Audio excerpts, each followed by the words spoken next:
Class है, record चला है हमारे तीरथ में। अरे बच्चों ने गीत सुना और बुद्धि का योग बाप की तरफ गया। बच्चों को अपने तीर्थों का पता पड़ा है।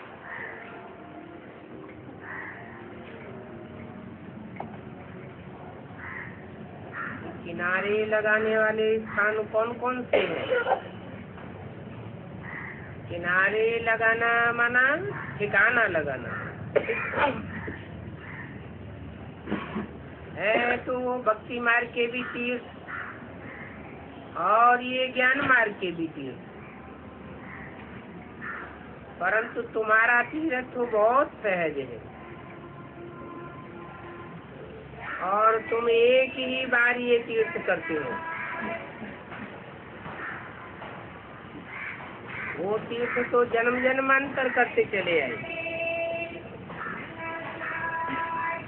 यहाँ तुम बुद्धि का योग लगाते हो और ये भी समझते हो कि कौन समझाते हैं। ये है भाग्यशाली रथ, जिसमें बेहद का बाप आए बच्चों को पढ़ाते हैं।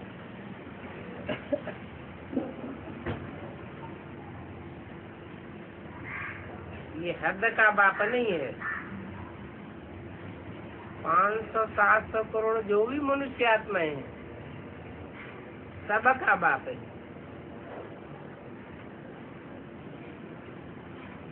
जो आकर के यात्रा सिखलाते हैं, और ये रूहानी यात्रा और कोई भी सिखला ही नहीं सकता।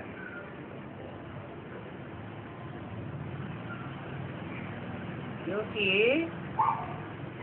एक बाप ही रूह है जो सदा रूहानी स्टेज में रहने वाला है।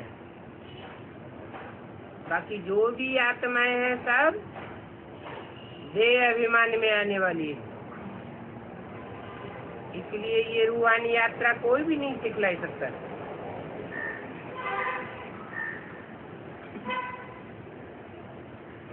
और सब आत्माओं को देह अभिमानी से आत्माभिमानी बनना पड़ता है, और इनको आत्माभिमानी बनना पड़ता नहीं है। ये तो सदैव सदा से वह आत्म की स्थिति में रहने वाला है। यही समझाना पड़ता है। मूल बात ये समझाने की है कि आत्मा पहले पहले गोल्डन एज में थी, अभी आयरन एज में है। सबसे ज्यादा जरूरी बात ये है समझाने की कि हर आत्मा पहले सात्विक होती है, बाद में सत्य चक्र में से गुजरते गुजरते अंत में तामसी बनती है। आयरन एज में आती है। अभी फिर आत्मा को पति से पावन बनना है। अभी कलयुग है, फिर सतयुग जरूर होगा, परंतु सतयुग में जाने के लिए तुम आत्माओं को सच्चा सोना बनना पड़े, पवित्र जरूर बनना पड़े। पवित्र नहीं बनेंगे तो वापस भी नहीं जा सके।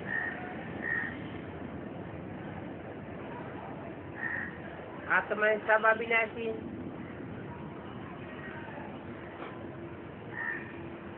भले पति तो बनती है,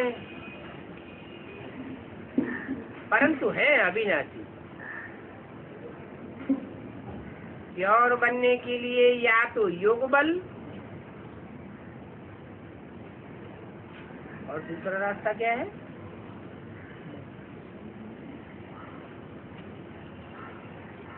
आत्माएं योग बल से पवित्र बनती हैं अथवा सजाओं से पवित्र बनती हैं। योग बल से पवित्र बनने वाले ऊंच पद पाते हैं, और सजाएं खा खा कर पवित्र बनते हैं तो उनका पद बहुत नीचा हो जाता है। योग को तुम ही समझते हो, तो जहाँ तहाँ योग का ही ढिंढोरा पीटना है। बाकी तो कोई काम की चीज नहीं है। जब तक मनुष्य अपन को आत्मा न समझे तब तक उल्टा से उल्टा हो न सके। मनुष्य कैसे उल्टे हुए पड़े हैं।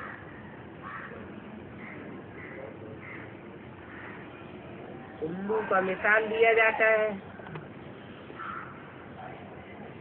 मनुष्य उल्टे उल्लू मिसल लटके पड़े हैं। उल्लू अर्थात जिनकी बुद्धि इस दुनिया की तरफ लगी हुई,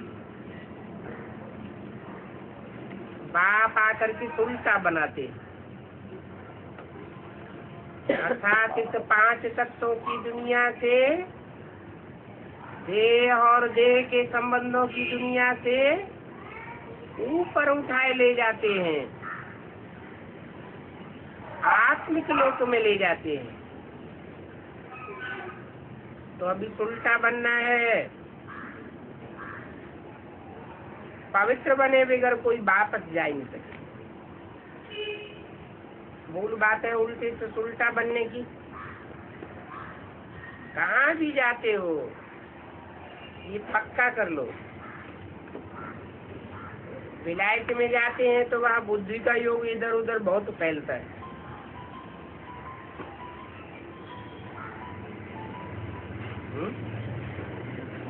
कौन कौन गए हैं विलायत में?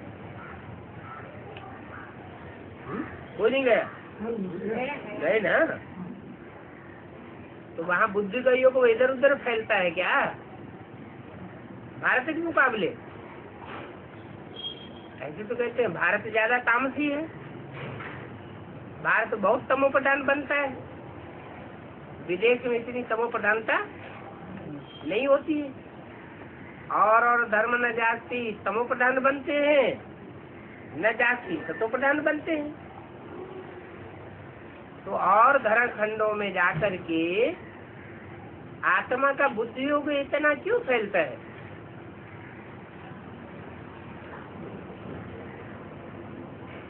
क्योंकि और धर्म वाले और धर्म खंड थोड़े टाइम में ही सतोप्रधान से तमोप्रधान बन जाते हैं, और भारत खंड 5000 साल लगते हैं सतोप्रधान से तमोप्रधान बनने में। तो और खंडों में बुद्धि का योग ज्यादा फैलना हुआ, या भारत का जो खंड है वो जाति बुद्धि योग को भरमाने वाला है? बुद्धि तो भ्रमती है, लेकिन तीव्र गति विदेशों की जाती है। भारत की उतनी तीव्र गति नहीं है। जो अवस्था भारत में रहती है वो अवस्था बाहर विदेशों में जाकर नहीं रहती।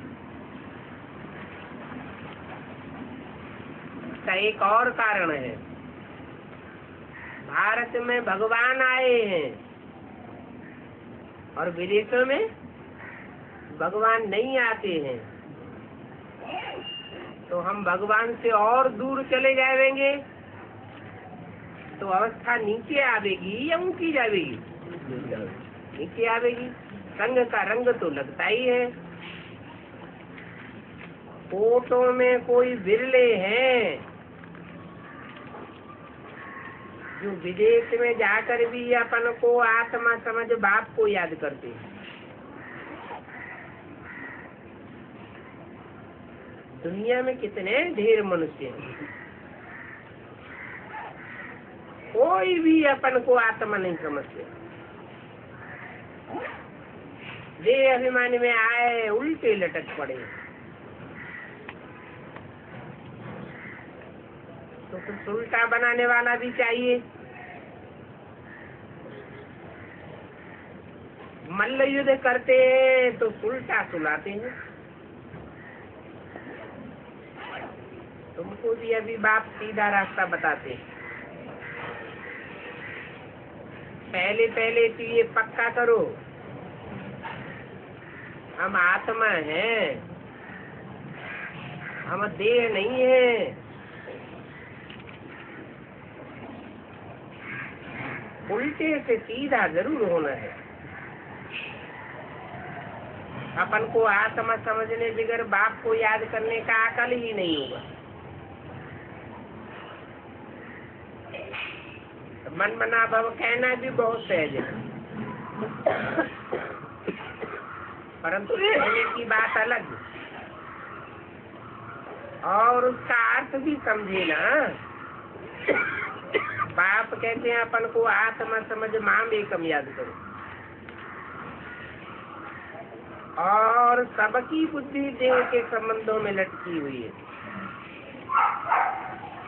बाप कहते हैं ये देह के सब विकारी बंधन है, इनको तोड़ना है। अभी तोड़ने का समय है या जोड़ने का समय है? देह के संबंधों को तोड़ने का समय है। बुद्धि योग से तोड़ना है। तोड़ने के समय अगर कोई नए नए संबंध जोड़ता जाए तो पुरुषार्थ तीव्र होगा या धीमा हो जाएगा? और ही धीमा हो जाएगा। इन आंखों से जो कुछ देखते हो उन सब से वैराग आना चाहिए। बाप तुमको ज्ञान का तीसरा नेत्र देते हैं।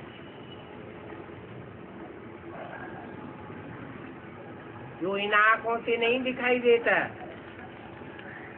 वो तीसरे नेत्र से देखने में आता है। इन विनाशी आंखों से अविनाशी आत्मा नहीं देखी जा सकती। इसके लिए तीसरा नेत्र बाप आकर के देते। याद आना चाहिए मंजिल बड़ी भारी। ऐसे नहीं कि हम शिव बाबा के बन गए तो नर से नारायण बन ही जावेंगे, नहीं।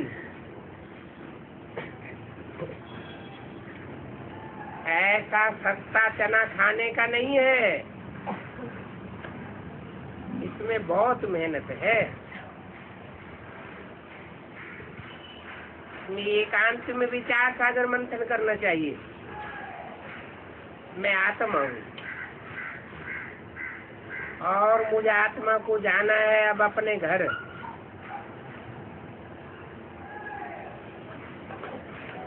इस दुनिया में जो कुछ भी है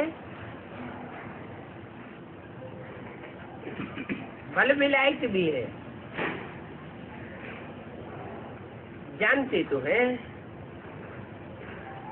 ऐसे तो कोई नहीं कहेगा विलायत नहीं है।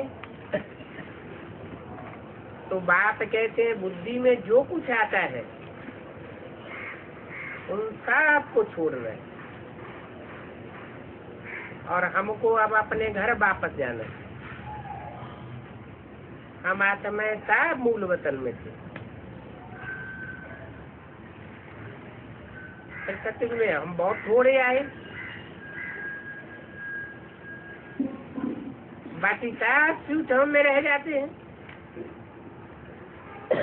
वहाँ सत्युग में बहुत सुख भी था, शांति भी थी। अभी यहाँ कलयुग में तो देखो घर घर में अशांति है, अशांति अशांति। इसलिए बाप कहते हैं यहाँ तुम जो कुछ देखते हो इनका त्याग करो। अपन को आत्मा सीट होम को याद करो। नई दुनिया में ये तुम्हारे शरीर भी नहीं होंगे।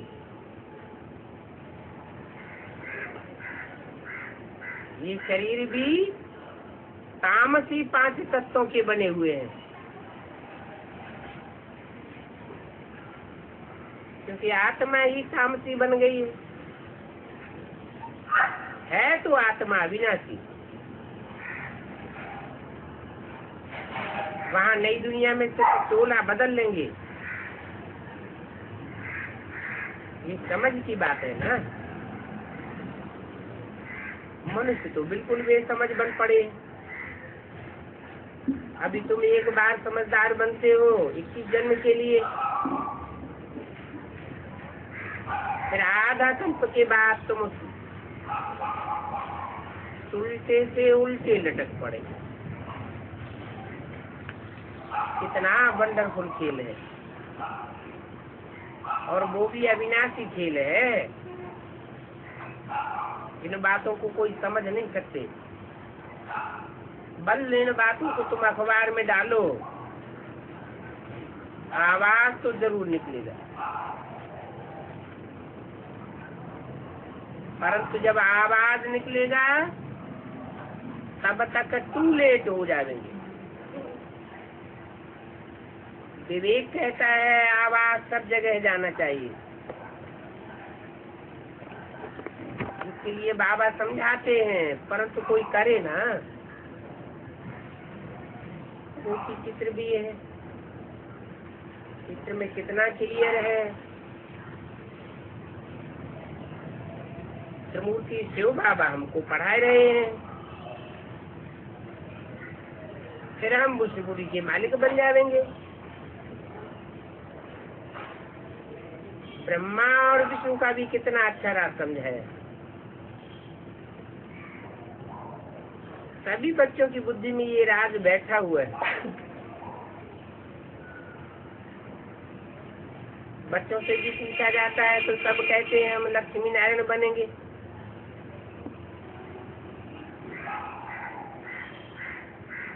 इससे कम हम कोई बोल भी नहीं सकते, क्योंकि ये कथा है ही नर से नारायण बनने की। तो फिर ऐसे कैसे कहेंगे कि हम राम सीता बनेंगे? एम ऑब्जेक्ट ही तुम्हारी नर से नारायण बनने की। 16 कला संपूर्ण, कम कला का बनने की बात ही नहीं। 18-11 सरस्वती वाणी का दूसरा पेज। तो सदैव शुभ बोलना चाहिए, नेगेटिव कभी नहीं बोलना चाहिए। हम राम सीता कहें क्यों? तो कम कला वाले थे। हम आत्मा तो संपूर्ण 16 कला संपूर्ण बनने वाली हैं।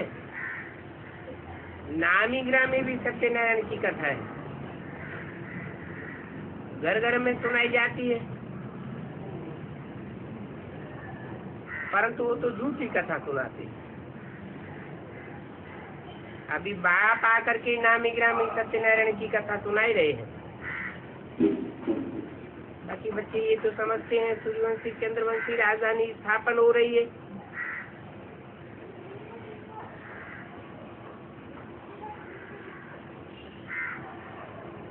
राजधानी स्थापन हो रही है, सिर्फ सूर्यवंशी या सिर्फ चंद्रवंशी? चंद्रवंशी राजधानी भी स्थापन हो रही है और सूर्यवंशी राजधानी भी स्थापन हो रही है। इसमें ऊंच पद पाने की मेहनत करनी चाहिए। चंद्रवंशी राजधानी का ऊंच पद क्या होगा?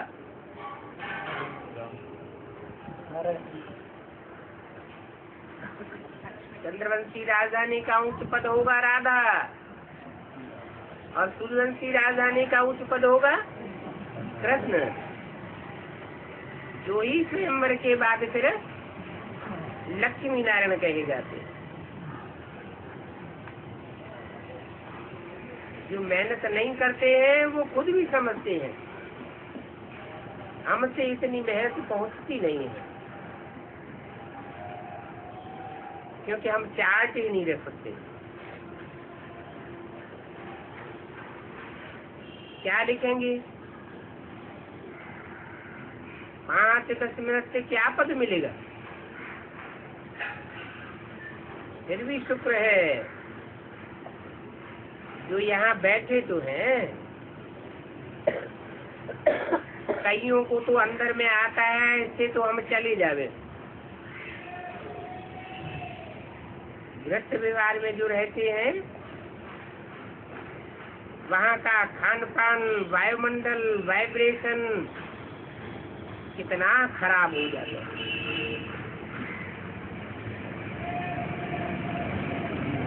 वहाँ से यहाँ आने में बड़ा मजा आता है।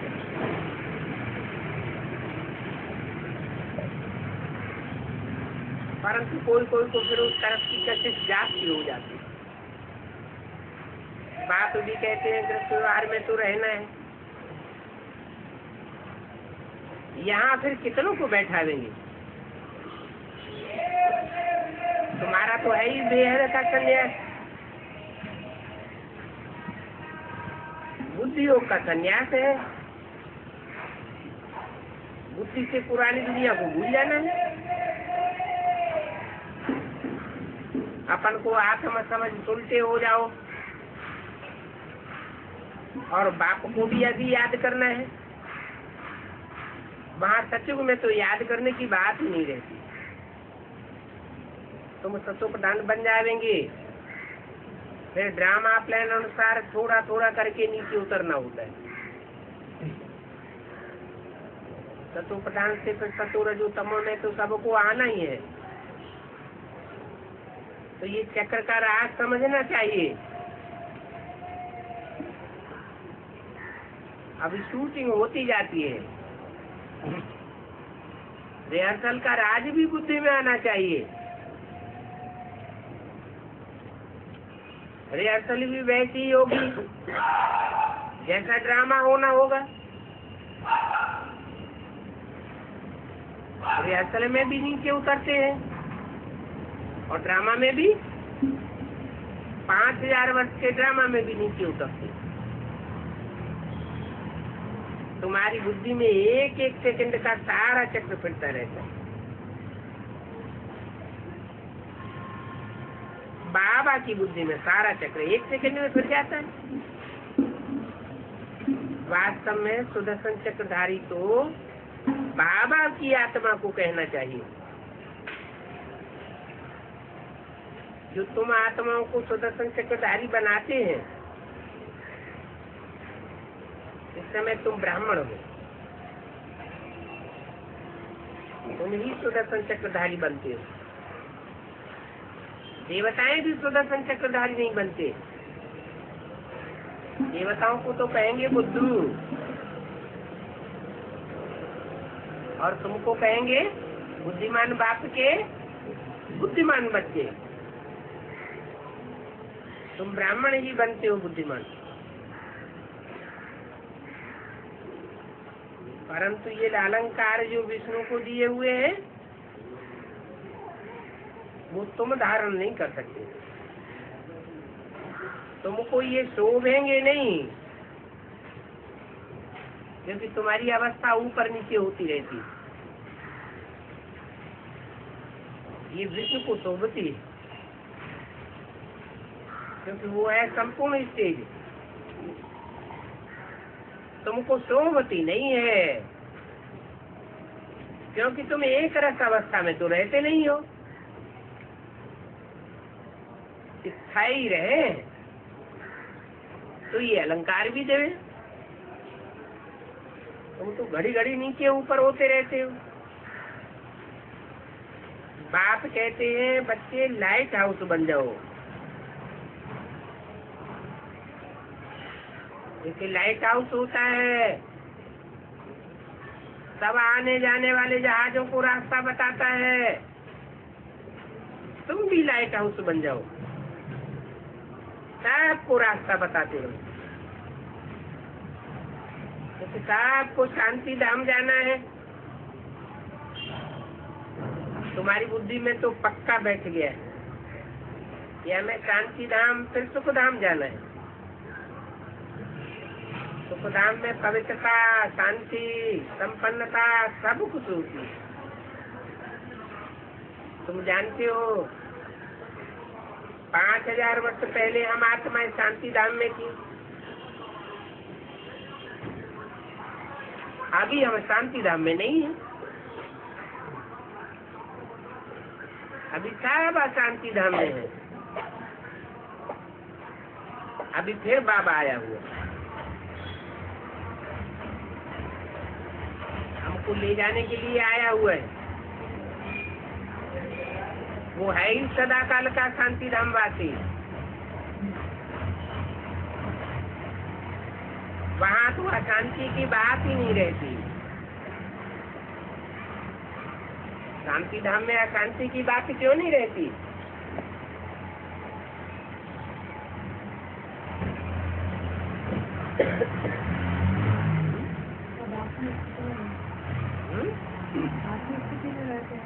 हाँ, वो आत्माएं जो है वो अशांति में क्यों नहीं आती कभी? शरीर नहीं है, शरीर नहीं है शांति धाम में। शांति धाम में शरीर नहीं है, अर्थात 5 तत्व ही नहीं है। 5 तत्व अर्थात प्रकृति जड़त्वमयी है और आत्मा चैतन्य होती है।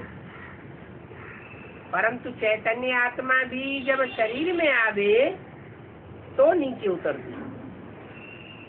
जब तक आत्मा शरीर में ना आवे तब तक आत्मा नीचे उतर नहीं सकती। शरीर के द्वारा ही संग का रंग लगता है। वहाँ शांति धाम में शरीर अर्थात 5 तत्व तो होते ही नहीं, तो संग का रंग लगने का सवाल ही।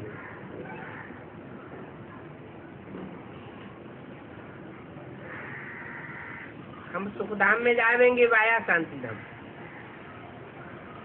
तो शांति धाम को भी याद करना पड़े।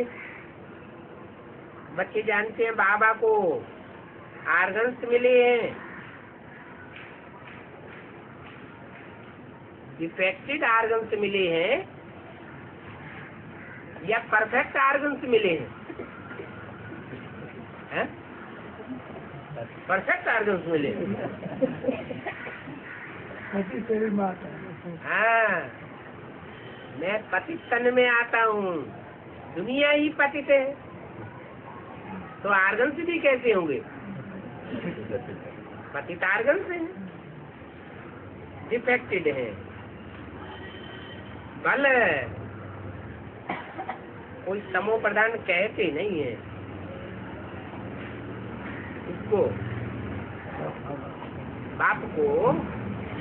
तो मनुष्य शक्ति का बाप है ना, तो बच्चे तमो प्रधान कैसे कहेंगे?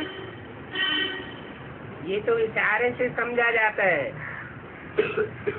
बाप समझाते हैं मैं बहुत जन्मों के अंत में इनमें प्रवेश करता हूँ। अंत में भी नहीं कहेंगे, क्या कहेंगे? बहुत जन्मों के अंत के भी अंत में प्रवेश करता हूँ। क्या मतलब? अंत के अंत, बहुत जन्मों के अंत के भी अंत में प्रवेश करता हूँ। अंत कब कहें? कब कहें? सन कौन सा? 36 में तो अंत हुआ, लेकिन अंत हुआ और वहाँ प्रत्यक्ष नहीं हुआ। बाप प्रत्यक्ष नहीं हुआ, गुप्त का गुप्त हीरा। ओ बाप बच्चे तो बाद में पहचानते हैं, पहले कौन पहचानता है? माँ पहचानती है। तो संक्षिप्त में बाप आया, तो जो माँ का पार्ट है सहन शक्ति वाला, उस सहन शक्ति के पार्टधारी ने क्या बाप को पहचाना? उसने भी नहीं पहचाना। तो आया ना आया बराबर हो गया। इसलिए कहते हैं मैं बहुत जन्मों के अंत के भी अंत में प्रवेश करता हूँ। आया तो प्रजापिता में ही आया, परंतु प्रजापिता ब्रह्मा का भी अंत का चोला होना चाहिए। प्रवेश करता हूँ तो एवरेज एज कितनी होती है? 60 साल। वो अंत कहेंगे, परंतु अंत का भी अंत नहीं कहेंगे। वो कब है? अंत का भी अंत है 76। 100 साल ब्रह्मा की आयु गाई हुई है। जो भी धर्म पिताएं आते हैं वो 100 साल के अंदर ही कार्य पूरा करते हैं। ये बाप भी बहुत जन्मों के अंत के भी अंत में आते हैं।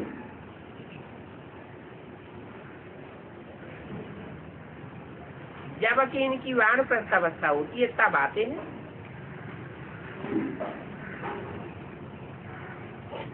फिर दूसरी वानप्रस्थ अवस्था तो आवेगी नहीं।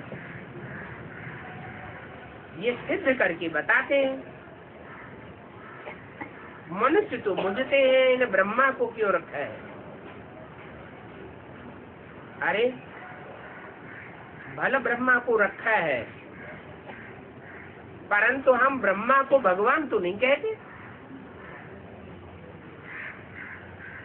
दुनिया में भी ब्रह्मा को भगवान समझ करके मंदिर बनाकर, मूर्ति बनाकर पूजा की जाती है क्या?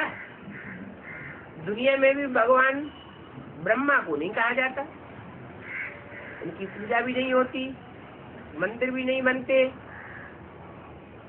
तो तुम समझा सकते हो, ब्रह्मा को भगवान नहीं कहा जाता। ब्रह्मा भी तो विष्णु देवता कैसे बनते हैं वो समझाया जा रहा है। ब्राह्मण ही मनुष्य देवता बनते हैं, नर से नारायण बनते हैं, तो जरूर पतित है। फिर पावन देवता बनते हैं पुरुषार्थ से। भगवान बात है, मैं बहुत जन्मों के अंत में साधारण बुरे तन में प्रवेश करता हूँ।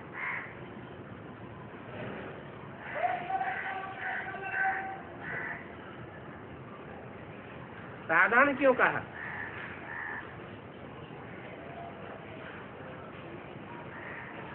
बहुत जन्मों के अंत में, और सिर्फ बूढ़े तन में नहीं बताया। क्या बोला? साधारण बूढ़े तन में, न बहुत बूढ़ा और न कम उम्र का। तो जिसमें प्रवेश करता हूँ उनका भी नाम होगा ना। 2 हो जाते हैं। कौन कौन 2 हो जाते हैं? एक राम और राम नहीं, वो 2 नहीं हो जाते हैं। एक प्रवेश करने वाला और दूसरा जिसमें बाप के रूप में प्रवेश होता है। 2 हो जाते हैं। तुम लिखते भी हो शिव बाबा केराव ब्रह्मा। बाप कहते मैं इनमें प्रवेश करके फिर इनका नाम बदलता हूँ।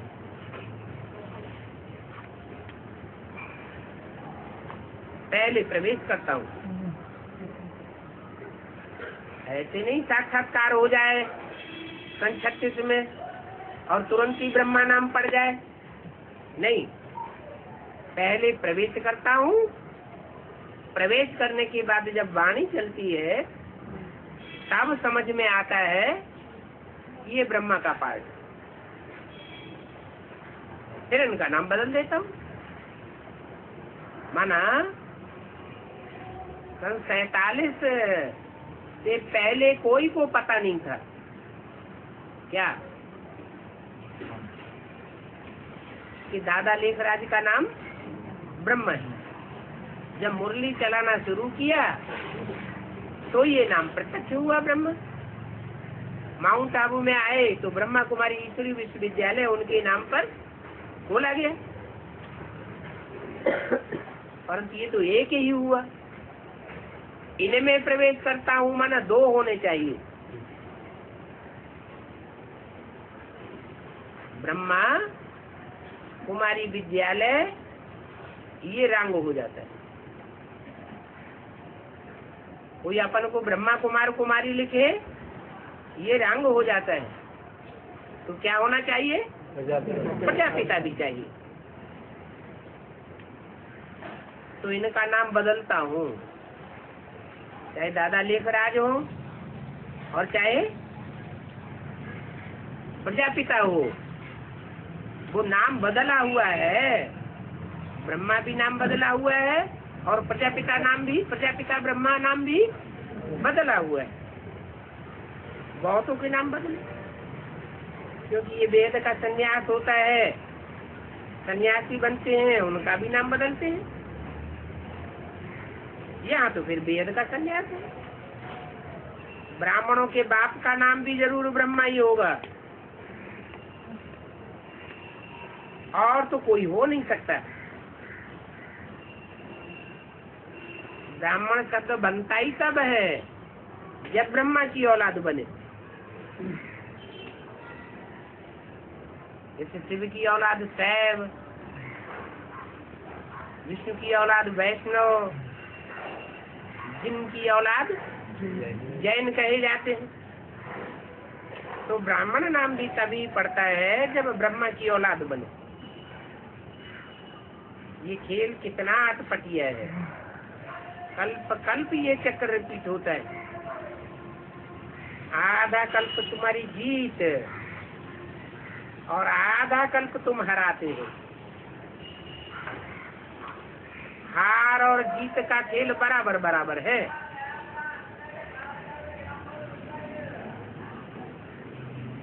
हरावेंगे भी बराबर। माया भी कोई कम नहीं है, ढेर हराते हैं। टीवी को तो तुम समझ गए हो कैसे हम नीचे उतरते हैं। 84 जन्म लेते हैं, टाइम पास हो जाता है, टिक टिक होती जाती है। इससे टिक टिक से ही ड्रामा चलता है। ये तो नहीं बतावेंगे कि इतने सेकंड में हमारी 84 जन्म पूरी हुई। कितने सेकंड पास हुए होंगे, डेट बदलते गए, मास संवत बदलता गया। कितने वर्ष, कितने विक्रम संवत, कितने दिन, कितने घंटे पास किए, वो भी हिसाब है। बाबा तो टोटल कह देते हैं। अभी तुम्हारी पिछाड़ी है, सबकी वानप्रस्थ अवस्था है। तुमने 84 जन्म लिए हैं।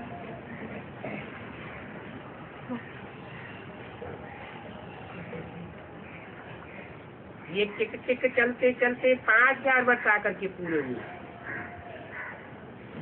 अभी बाप ने आकर कितनी अच्छी युक्ति बताई है। याद की यात्रा से तुम तमो प्रधान से सतो प्रधान बन जाओगे। इसके लिए पूरा पुरुषार्थ करना है। इस बात का पूरा पुरुषार्थ करना है। बाप को याद करने का पूरा पुरुषार्थ करना है। माया घड़ी घड़ी बुलावेगी, करेंगे तो फिर भी ड्रामा प्लान अनुसार। ऐसे कोई नहीं समझे कि 5 घंटा के बदले 3 घंटा में हम पुरुषार्थ पूरा कर लेंगे।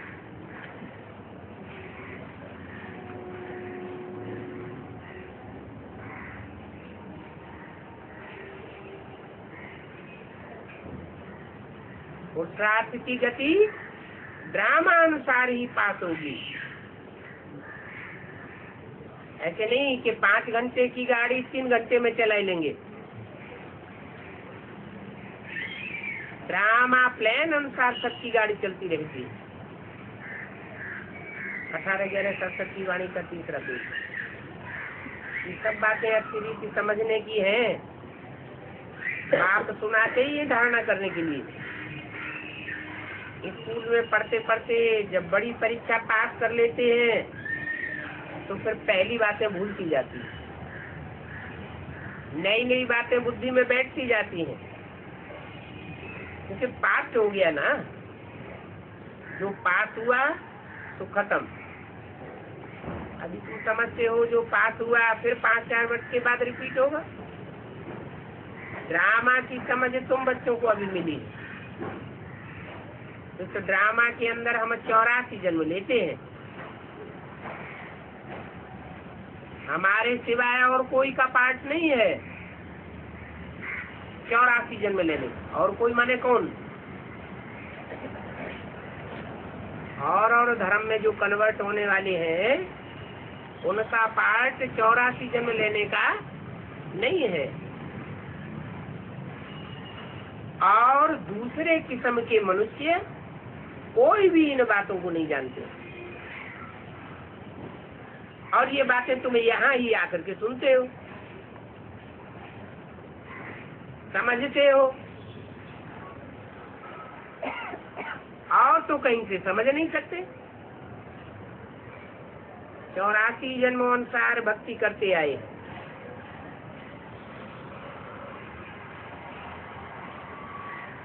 क्या ज्यादा भक्ति कौन से जन्म, कितने जन्म कर लेने वालों ने की होगी? जिन्होंने 84 जन्म लिए होंगे उन्होंने सबसे जाती भक्ति की होगी। जिन्होंने कम जन्म लिए होंगे उन्होंने भक्ति भी कम की होगी। 84 जन्म लेने वालों ने सतो प्रधान भक्ति भी की होगी। कम जन्म लेने वालों ने सतो प्रधान भक्ति नहीं की होगी। जिन्होंने सतो प्रधान भक्ति नहीं की होगी वो सतो प्रधान ज्ञान भी नहीं उठाएंगे। वो आदि नहीं होंगे एक से सुनने के, अनेकों से सुनने लग पड़ेंगे। उन्हें मजा ही नहीं आएगा जब तक अनेकों से डिस्कस न करें।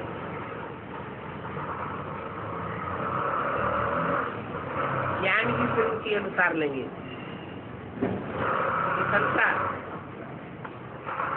इस अनुसार भक्ति की होगी, उसी अनुसार ज्ञान भी उठा देंगे। आगे पीछे तो नहीं उठा देंगे। जिन्होंने शिव बाबा की भक्ति शुरू की है अभी विचारी, वो ही आकर के पहले ज्ञान लेंगे। ये भी हिसाब है। जिन्होंने द्वापर के आदि में शिव बाबा की अव्यभिचारी भक्ति नहीं की है, बाद में आए हैं, वो अव्यभिचारी ज्ञान कैसे उठावेंगे? हिसाब बहुत महीन है, परंतु फिर डिटेल में भी जास्ती नहीं जाना है। बाप कहते हैं अभी टाइम वेस्ट मत करो, जास्ती इन बातों में ख्याल भी न करो। मूल बात है तमो प्रधान से सतो प्रधान बनना है। मैं आया ही हुआ हूँ सतो प्रधान बनाने के लिए, तो तुम्हारी रेस है याद की यात्रा की। ऊंच जीवन बनाना है, याद की यात्रा से ही ऊंच जीवन बनेगा। गर्गत में रहते पवित्र बनना ये कितनी डिफिकल्ट बात है। कहते हमारा कुटुंब बहुत बड़ा है, बड़े कुटुंब में खान पान की बहुत खिटपिट रहती है। बाबा कहते हैं ये तो सब होगा ही, सब कलयुगी लोकलाज कुल की मर्यादा है। वो कलयुगी लोकलाज कुल की मर्यादा छोड़नी पड़े, तोड़नी पड़े। अभी तो सबको पवित्र बनने के लिए कहा जाता है। मीरा भक्ति थी, परंतु उनको कहा थोड़े ही गया कि तुम पवित्र बनो, तो पवित्र दुनिया की तुम मालिक बनेंगी। वो पवित्र रहना अच्छा समझती थी, उनको तो कृष्ण का साक्षात्कार होता था। वो मीरा भी भक्ति माल में आई हुई है, ज्ञान माल भी आधा कल्प का है।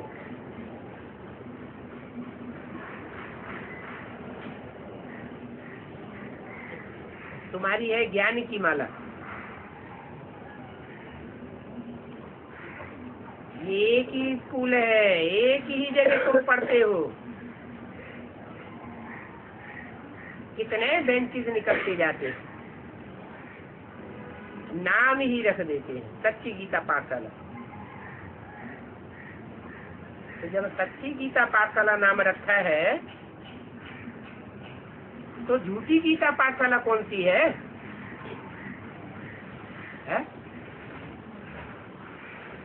झूठी गीता भी होगी तो झूठी गीता पाठशाला भी होगी। सच्ची गीता पाठशाला, झूठी गीता पाठशाला। सच्ची गीता किसे कहें? है? नहीं, सच्ची गीता कब कही जाती है? झूठी गीता कब कही जाती है?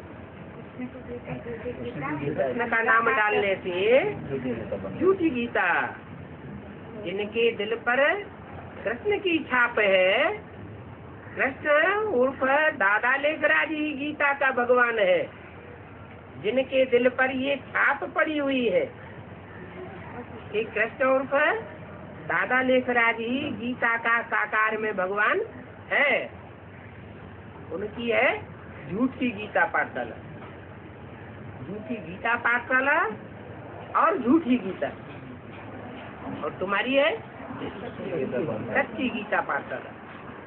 सच्ची गीता पाठशाला में जो पढ़ने वाले हैं, उनके दिल पर छाप किसकी होगी? निराकार परमपिता परमात्मा शिव शंकर भोलेनाथ की छाप होगी, और कोई भी देहधारी की छाप हो नहीं सकती। जो भी शूद्रों की पाठशालाएं हैं, वो सब झूठी है। तुम ब्राह्मणों की है सच्ची सच्ची पाठशाला। कहाँ शूद्र पैरों में, और कहाँ तुम ब्राह्मण चोटी। दुनिया सब है शूद्रों की पाठशाला। साधु संत सब शूद्र है। बाबा ने समझाया है, सन्यासी हठयोगियों को गीता भी पढ़ने का हक नहीं है।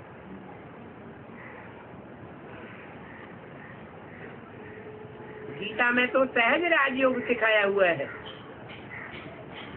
सहज राजयोग, सहज बनाने वाला कौन है?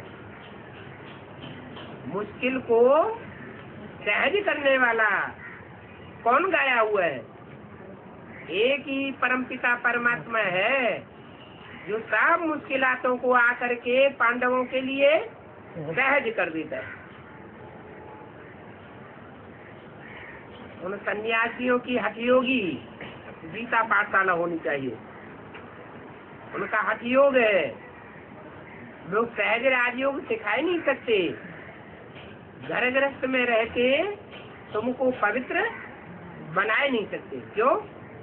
क्योंकि वो तो खुद ही गृहस्थ को छोड़ करके भागते हैं। नारी को सर्पिणी बनाए देते हैं।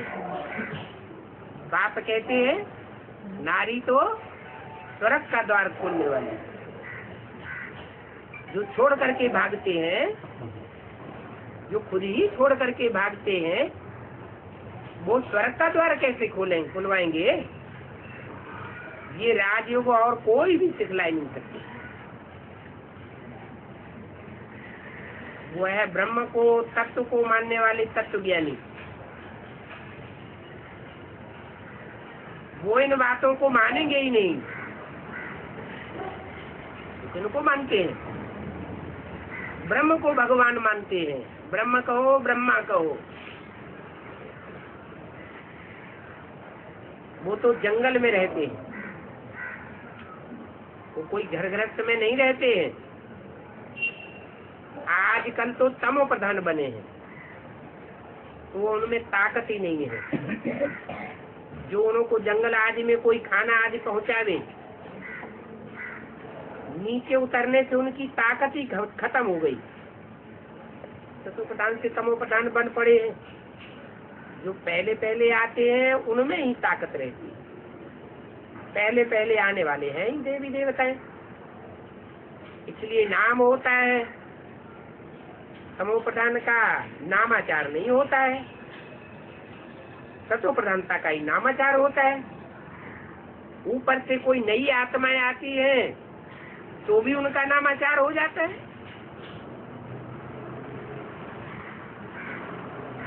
क्योंकि और सतो प्रधान होती है ना। अभी सबसे जास्ती मान है शंकराचार्य का। सब आकर के उनको माथा टेकते हैं। जरूर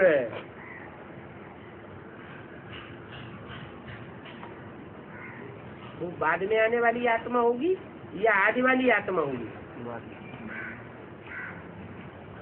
जो भी शंकराचार्य हैं, जिनकी भी इतनी पूजा होती है, इतनी दुनिया में मान्यता होती है,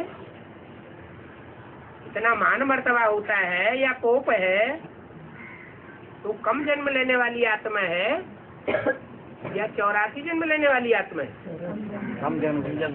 जरूर ऊपर से आने वाली सतो प्रधान आत्मा है, जो शरीर में आकर के इतना मान मर्तबा लेती भोगती है। जरूर कोई शुद्ध आत्मा ने उनमें प्रवेश किया है। गुरु नानक में भी शुद्ध आत्मा ने प्रवेश किया, तो कितना उनका मान हो गया। वो लोग सिर्फ नानक नहीं कहेंगे, वास्तव में गुरु तो है नहीं। वो नानक नहीं कहते हैं, क्या कहते हैं? गुरु नानक।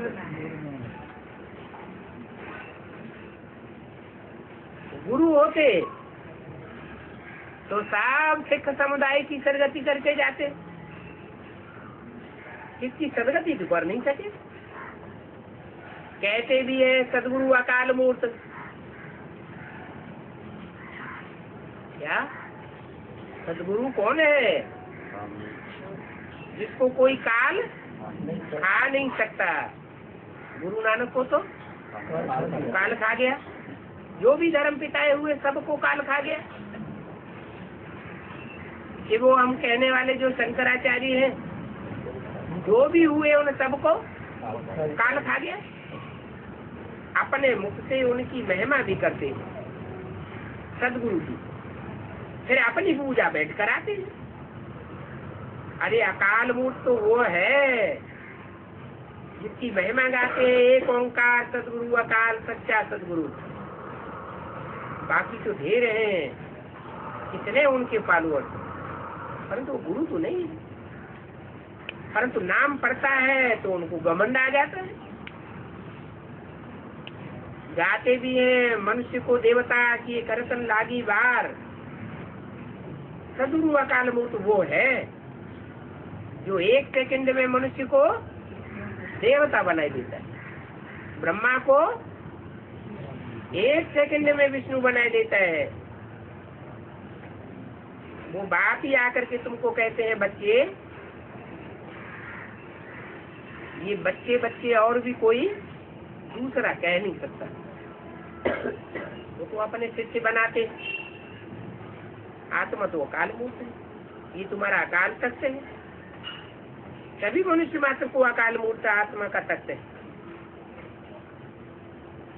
आत्मा बोलती है, आत्मा चलती है, और वो अकाल मूर्त है। अभी तुम तम प्रधान बन पड़े। बाप कहते हैं माँ में कब याद करो तो तुम्हारे पाप कर्म सब भस्म हो जाएंगे। आत्मा सतो प्रधान बन जाएगी।